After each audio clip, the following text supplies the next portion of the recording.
Good morning, everybody. I'm going to give a few moments for people to perhaps join in. I will be, if you're interested in chatting, you can post comments wherever you're seeing this. I'm calling this Shamanic Coffee Hour, even though I might not do a full hour. I might only do about a half an hour. I am drinking coffee out of a mug with my face on it. Um, That was a gift from my children. The idea for the mug comes from the TV series, the US TV series The Office, not the original from the UK. But today I thought I would talk about the divine masculine and divine feminine, which is a topic or two topics that I am very interested in. And one of my personal, I guess, personal missions um, in becoming a shamanic teacher, becoming a shamanic practitioner, and this comes from spirit, is to bring balance. And also had, in working with other practitioners through some of their journeys and things, they would, they would tell me your soul mission here is to bring balance. So I want to talk about divine masculine, divine feminine, what they are, and why balancing them is the key to, or a key to, forward movement as a species, not just as a individual, definitely on an individual level, but on a global psycho spiritual level. So let me get into it a little bit. um, One of the things that I like, one of the descriptions of the divine masculine and feminine that I really like, comes from Ken Wilber. If you don't know Ken Wilber, he is, I kind of describe him as the nerd's philosopher. He develops all of these intricate systems. Some of them are pretty elegant, though, for just about describing just about anything, like the evolution of anything, spirituality, culture, all of these things. So I look to him, to his descriptions of what we consider divine masculine and divine feminine.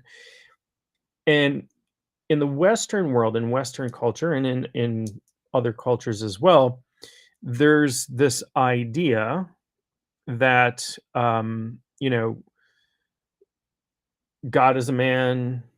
There are goddesses; those are female, and that's what we mean by the divine masculine, divine feminine. And certainly the gods and goddesses of the world, and of human history and all of those things, reflect the archetypes of the divine masculine and the divine feminine.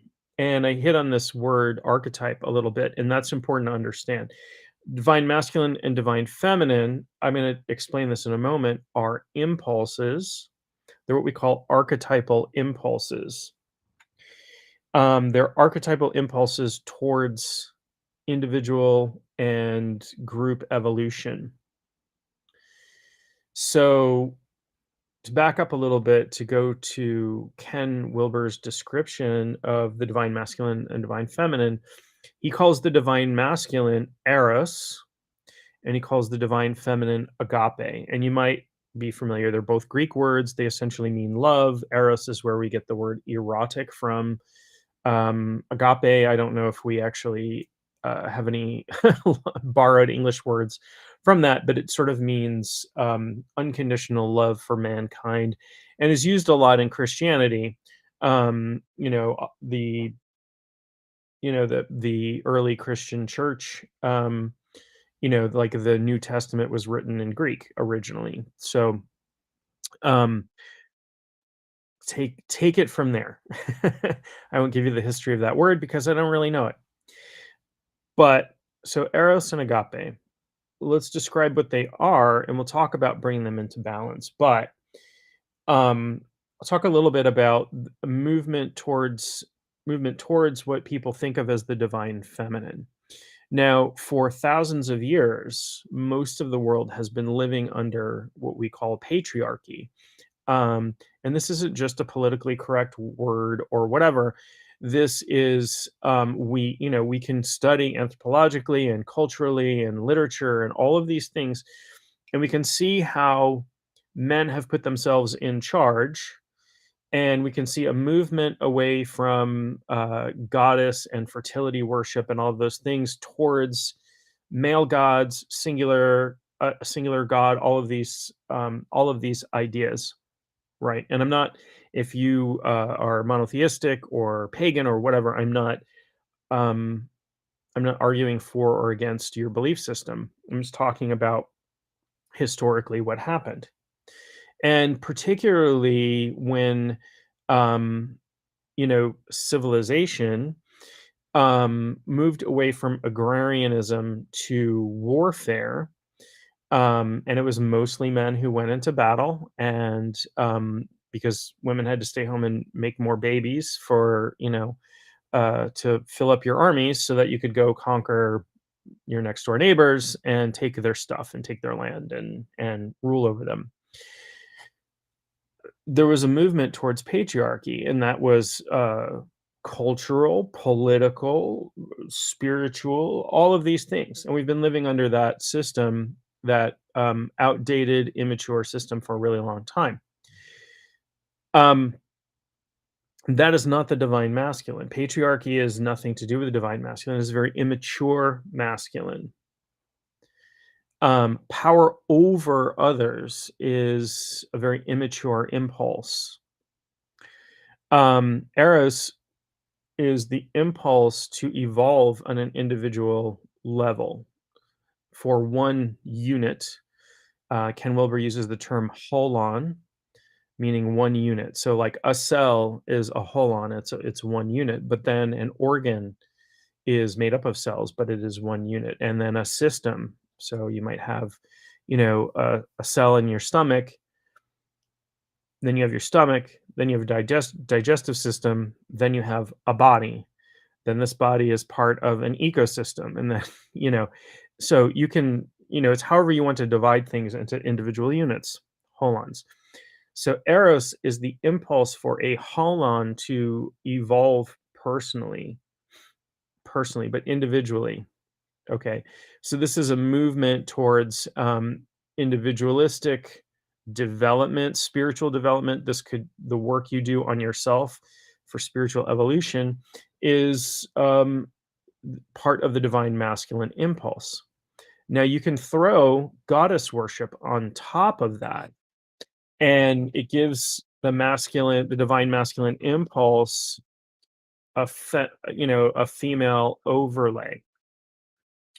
And I think I just want to pause for a second and mention the fact that in this case, the use of the term masculine and feminine is not about the cultural ideas of gender, and it's not about biological sex, only loosely.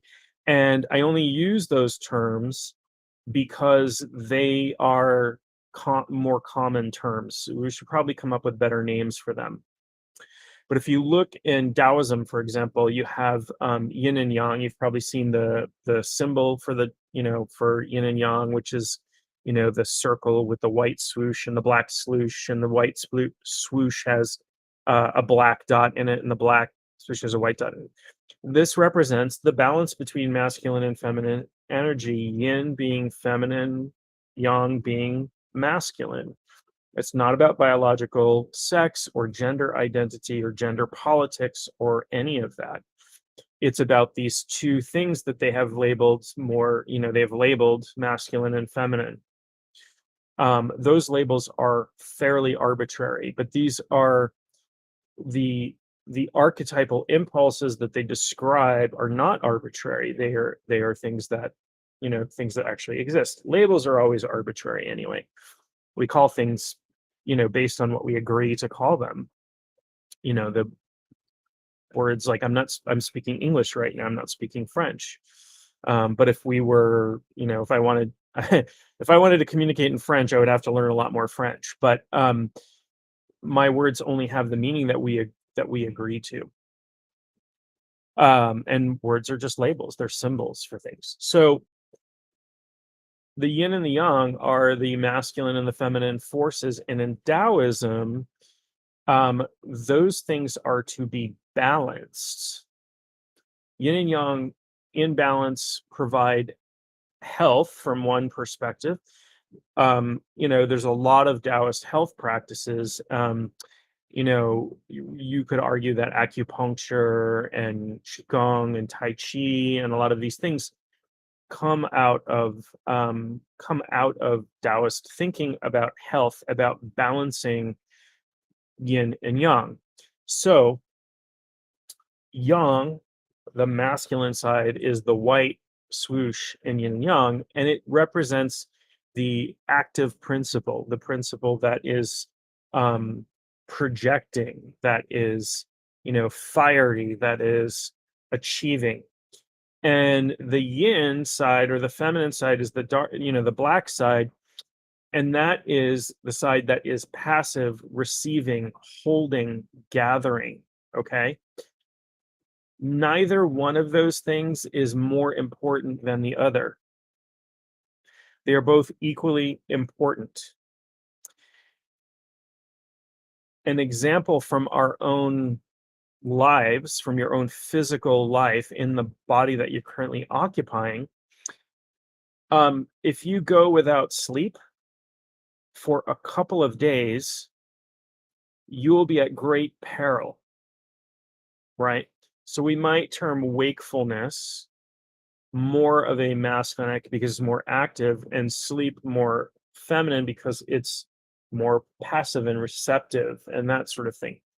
So we have to have activities, have to have periods of activity and periods of rest in our lives for maximum health. I went through a health crisis in my early 40s, and had some issues with my adrenal glands and other parts of me. And I didn't sleep for about 3.5 or 4 days. And I cannot explain to you how bad that made me feel. I could not think. I could not, my health was breaking down. You cannot go for very long without sleep and maintain optimum health. So optimum, and yeah, I know we sleep like a third of our lives. It's not half and half. But that doesn't really matter. We balance our what we do when we're awake with the time spent asleep, and it's critically important. Scientifically, we don't even understand yet all of what's going on in sleep that's really important. I can tell you that lack of sleep really affects your brain. It affects your memory, it affects your recall, it affects your ability to process things. Your brain sort of it's like it gets clogged up, and if you don't sleep and relax, there's nothing there's nothing clearing your brain out from previous activity. So yin and yang in part is about balance, physical balance, right? We need hot and cold, masculine and feminine, we need all of these things. Now, interestingly, there is a work, there are what we call Hermetic works, which is sort of the Western mystery tradition coming out of Egypt and Greece thousands of years ago. And some more modern works on that, one called the Kybalion, which came out in the early 20th century. And this talks about one of the principles of the Kybalion says that they list out, I think, 7 principles, and one of them is the principle of gender. And this can get really confusing for people because there's a lot of politics around gender these days, but it's not what we're talking about. This principle states that everything has its masculine and feminine principle, that gender exists on all planes, on all levels, and in everything. Now, this doesn't say that everything is either masculine or feminine. This says that everything has both its masculine and feminine principles. That's an important consideration when we're talking about bringing things into balance for ourselves. So back to the divine masculine, divine feminine. These are impulses that are geared towards creation and we need both of them. Um, Nothing is created without both things existing. Without the feminine, the divine feminine, the space for creation, and the divine masculine, the impulse to create or the impulse to evolve. So, on a personal level, anything you do that is about personal spiritual evolution, your practices, your meditation, whatever, not everything, but it can be seen as sort of the masculine impulse to personally evolve. The feminine impulse is about gathering together, holding, nurturing. So if I go back to the example of an individual cell, right? We have this individual cell which has this impulse to grow and feed and multiply and do all of these things. And that's great, but an individual cell in the human body by itself is not that effective. It has to group together and form a collective. Your stomach cells have to group together and form a stomach. Your, the cells in your bones have to group together and form a bone, and then your bones group together to form a skeleton. And that grouping together, that group dynamic, that is the divine feminine impulse.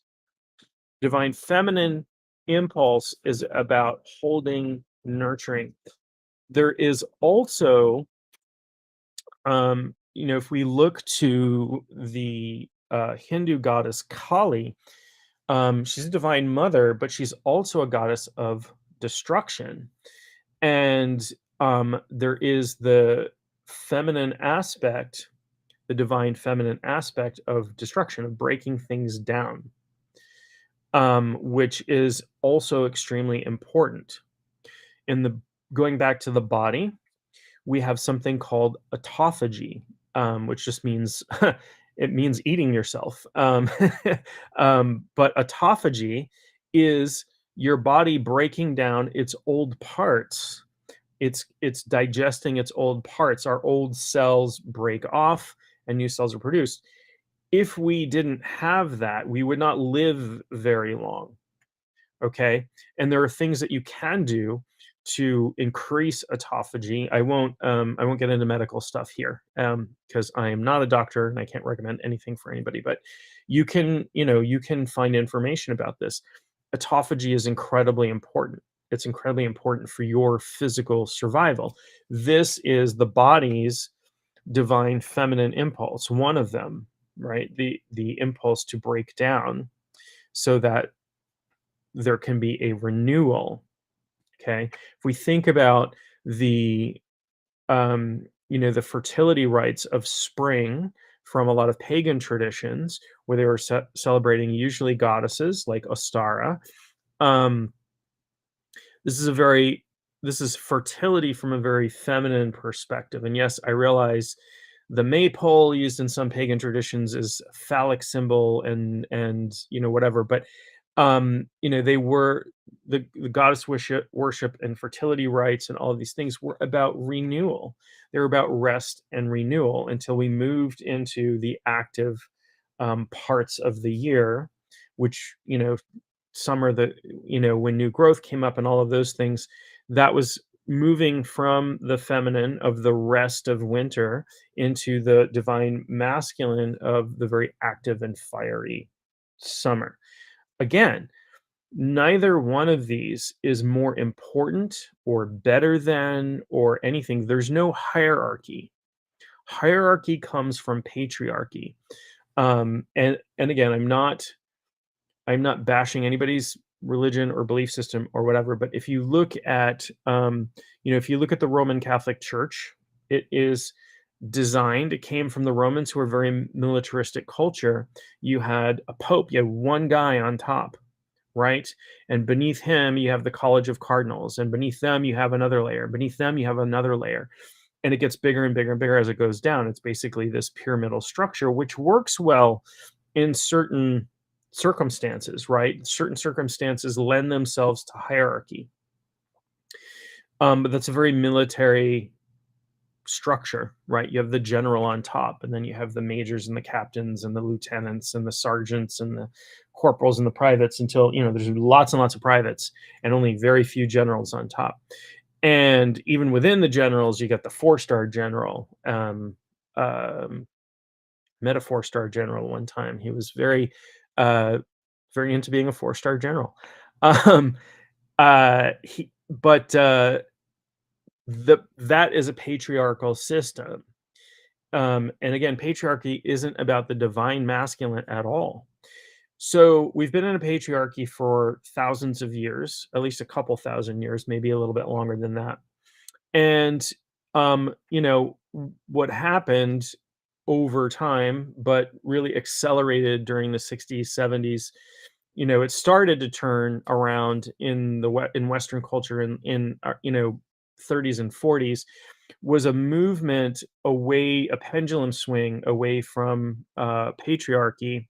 We're not out of the woods, my friends. But what it went into is, we now have a lot of things like Wicca, neo-paganism, all kinds of goddess worship springing up and whatever, and that's great. That's fine. But we will not. Um, yes, we need to elevate women in our culture. We need to have equality, but we don't bring balance to the world. We don't bring balance to our spirit by elevating one thing over another. Again, that's a patriarchal concept of one thing being more important than the other.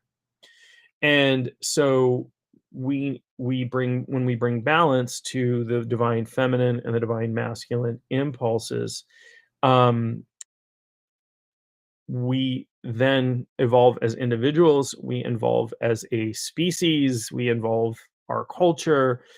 All of these things start to change. How does that happen? I don't know if I had that answer.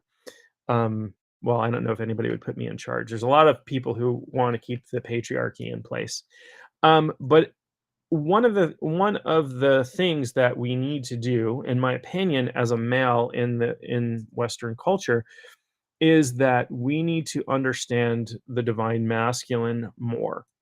Um, you know, if you look up divine feminine, if you go to Amazon.com right now and you look up divine feminine, you will see tons of books about that, tons of books about goddesses and divine feminine and whatever. If you type in divine masculine, there may be a book or two. Um, because the pendulum is swinging away from patriarchy, um, there's this sort of undercurrent of towards not placing any importance on the divine masculine.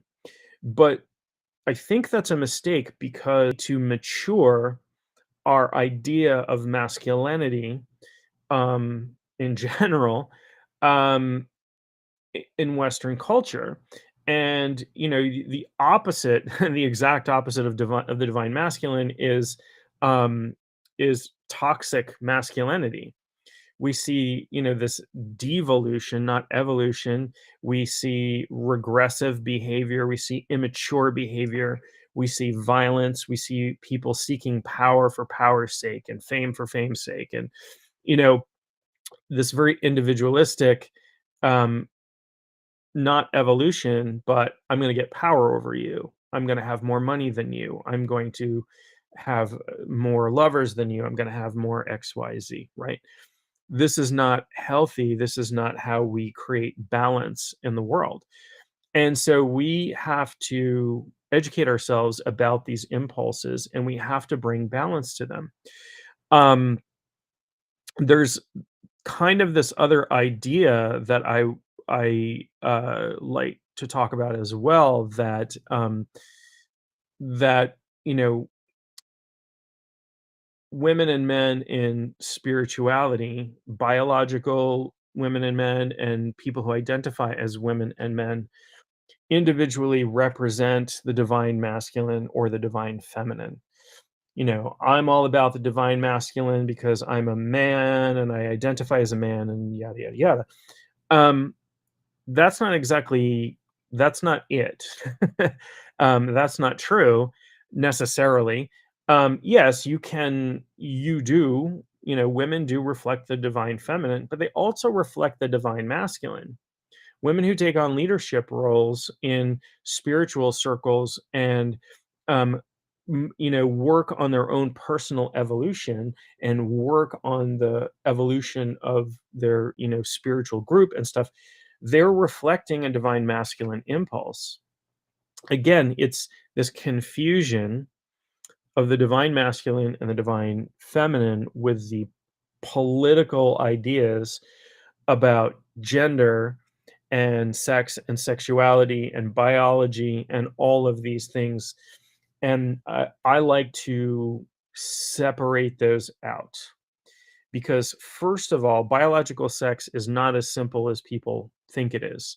There are people with chromosomes that should make them male that are born with female genitalia. There are intersex people, um, not even to get into um, people who feel like from birth, essentially, that they're born into the wrong body and feel like they're misgendered. Um, these are things that happen. There's all kinds of stuff going on there, and it gets very complicated, and that's fine. It's great. I think it's wonderful that we're moving in a direction where people can really be who they are, express who they are, express their inner self, hopefully without risk of being ostracized or violent or having violence against them or those sorts of things. I have a little sip of coffee here. If you're just joining in, this is a mug with my face with me making a goofy face. My kids made this mug and thought it was hilarious, and I think it's hilarious. And my kids are pretty funny. It was a Christmas gift or something at one point. So anyway, divine masculine, divine feminine, we need to get not confuse those with gender politics, gender identity. They're only very loosely related. So this idea that I'm a man in spirituality, so I reflect the divine masculine. Well, you know, um, I practice very divine feminine spiritual practices as well as trying to bring out the divine masculine. Yeah, I'm working on myself all the time. That is divine masculinity. If you're not working on yourself, if you're not evolving as an individual, you are not working on yourself as divine masculine. And the divine feminine impulse um, can be about how you show up in the world, how you connect, how you support, how you nurture. And that has nothing to do with my gender identity, my biological sex, anything. Okay. Um, so those things are only very loosely related.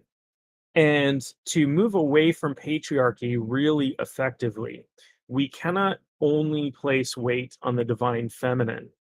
We have to also balance that with the divine masculine because the patriarchy itself is not a reflection of the divine masculine. It is very immature, what we call boy psychology, right? um you think about young boys who are like, well, I'm stronger than you, and I'm more this than you, I'm more this than you. At least when I was a boy, it was all about comparing yourselves to others and being better than others and being the a term I hate, the alpha male, and being the most important person in the room, and all of those things, all of those achievements. um there's there's nothing wrong with achievement, and there's nothing wrong with personal achievement, but when we do it to lord power over others, that is not a very mature form of masculinity. It's not a very is not moving towards the divine masculine. So I believe that to pull our culture out of patriarchy, we have to shine a bright light on the shadow of masculinity, which is toxic masculinity. We have to highlight and reward divine masculinity and highlight and reward divine femininity. And we also have to shine a light on the shadow of the feminine as well. Um, there is a shadow aspect of the divine feminine, and of course, the divine feminine impulse is to gather, nurture, and hold up. But the shadow, the immature aspect of that, is about insular connection, and it creates this sort of tribalism where, oh, this is my group, and nobody, we're going to shun outsiders. You think about, and I'm not calling out specific genders because this, in my experience, happened with both boys and girls when I went to school.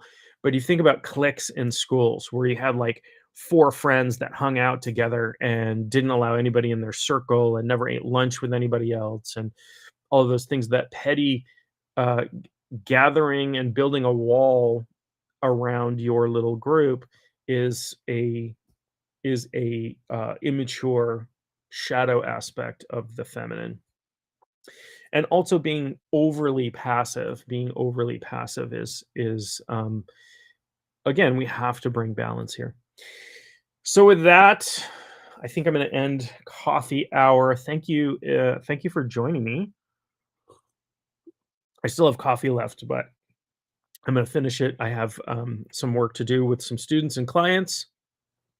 Thanks again for joining. I will do more of these in the future. I'm going to work on scheduling these, so if people are interested in chatting or whatever, that will be available too.